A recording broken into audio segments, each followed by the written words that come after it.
All right, it's a beautiful day to you, our smart and lovely real estate investors, both at home and also in diaspora. First of all, one of the ways you can encourage me to keep giving you well-detailed information like this is to subscribe to this channel. I'm going means distances, I'm covering miles, I'm spending money on research just to get you informed. So do well to subscribe to this channel, turn on the notification bell, share this channel with your friends. What I'm doing basically will save a lot of people a lot of money. So today we're going to be talking about why some developers, real estate developers in Nigeria, sell committed land. There's a lot. This series is going to be. This is going to be in series. So, and I'll be explaining the reason why a lot of malpractices happen in the industry. I also said basically that there is nobody regulating real estate activities in Nigeria, so you are at liberty to do whatever you want. You are at liberty to sell whatever you want, and even if you have sold something that is bad, no one is going to hold you.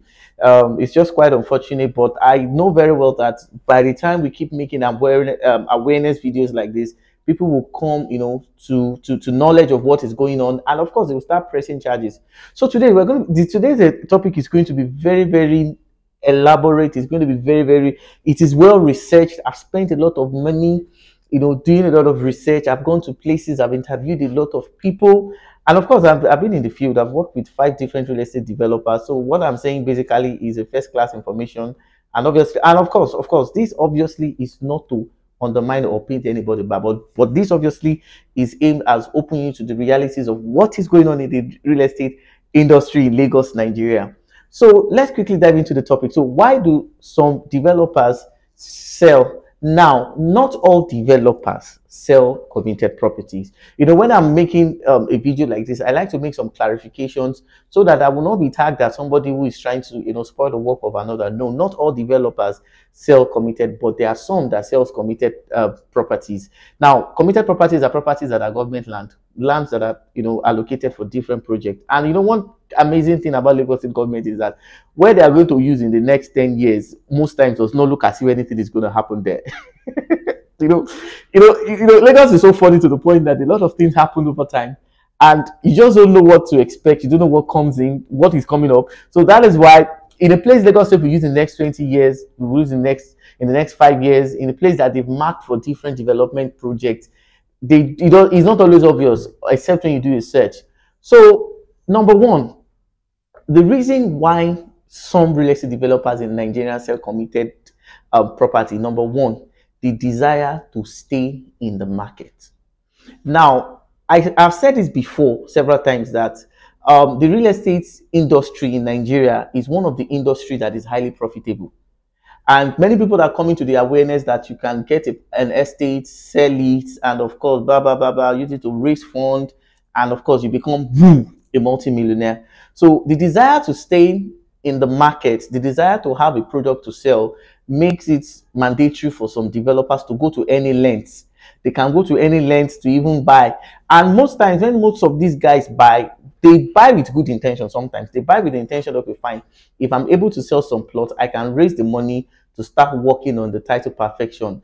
Yes, that obviously is always the motive when they start, but obviously over time, the motive changes and you are just left on your own if you have bought such property to start, struggling things up with the Lagos State government. So the desire to stay in the market is one of the reasons why some developers buy any kind of properties, whether it is committed, whether it is marked for it, they don't care. They just want to stay in the market. They want to have a product to offer. Then number two, another reason why some developers sell committed lands, government lands to people basically is the desire to raise funds for developmental projects.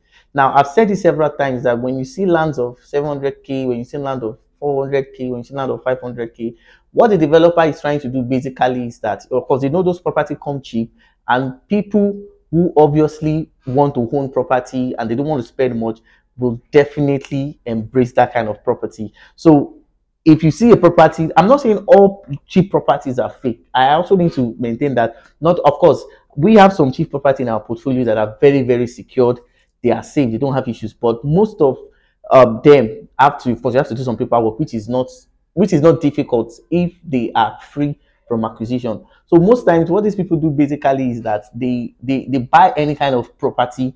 Of course, like I said, it's easier to sell, and of course, most people will buy it in acre, so they sell the half of the market, they raise funds. So most developers sell any kind of property, whether it is committed or not, just to raise funds to do development project like building project and another thing. Now, another reason why some developers sell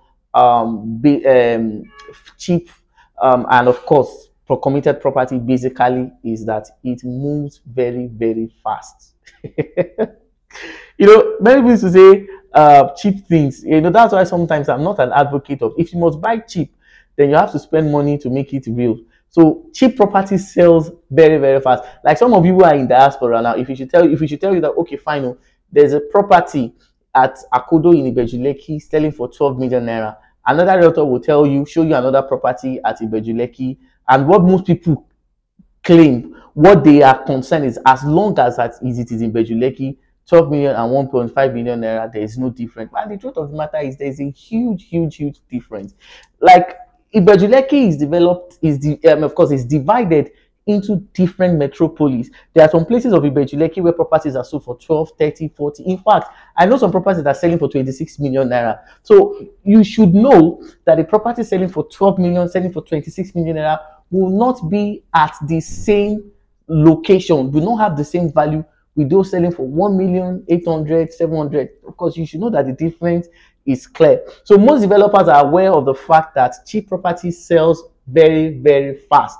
And for them to stay in the market, they will keep going for those cheap properties, regardless of the fact whether it is safe or not. So let me reiterate again. I'm not saying all cheap properties are not safe. I'm not saying all cheap properties are committed. What I'm saying is that few of these cheap properties that's being sold, yet of course, most of them have issues with government. So that is why, of course, in different series, I've maintained and I've insisted that you should do your search before you pay. So cheap properties sell faster in the market, and you people, the investors like you, I was talking with a woman a few weeks ago, and she said she wanted to buy a property in Ibeju Lekki, and I explained everything to her. She didn't buy from me; she went to buy from somebody else. Well, I'm not claimed, but she bought from somebody else. And a year later, she started calling me that they've not allocated her to a plot of land, that the realtor that she bought from is no longer picking her calls, and she doesn't even understand what the company is doing. Of course, I can't tell her that the portion she bought has been taken over by. Of course, it's not in my position to say that, of course, because a realtor. So cheap properties, most times, I'm not, especially if it is in Ibeju Lekki, I won't even advise you do that. But of course, you can go to a axis after you have searched before you can buy. So cheap properties obviously sells very, very fast, and many people don't care. As long as it's Ibeju Lekki and it's cheap, it's good to go. Then finally on this episode, most people buy committed properties for personal ego. I'm saying this basically on the fact that it is always a joy of some developers to have 15, 18 estates in their portfolio, in as much as fact that it is them is a form of pride. Even if they are not even doing anything in those estates, there's this way they project themselves, there's this way they approach things, and they will tell you that I have estates, how many do you have? So most of them do this because to water their own personal ego, to feel important. And of course, when they are talking to you, they can say, yes, Mr. Investor, I have successfully developed 26 estates in Ibeju Lekki. And the truth of the matter is, what have they done? So obviously, personal ego make a lot of developers buy property, not even knowing the status, or of course the status of the land, whether it is safe or not. So these are some of the reasons why some real estate developers sells any house of property, whether it is committed or safe. So of course, I'm going to continue in other series. Of course, I'm going to explain more. So in case you're coming across this channel for the first time, subscribe and see you at the next time. Bye.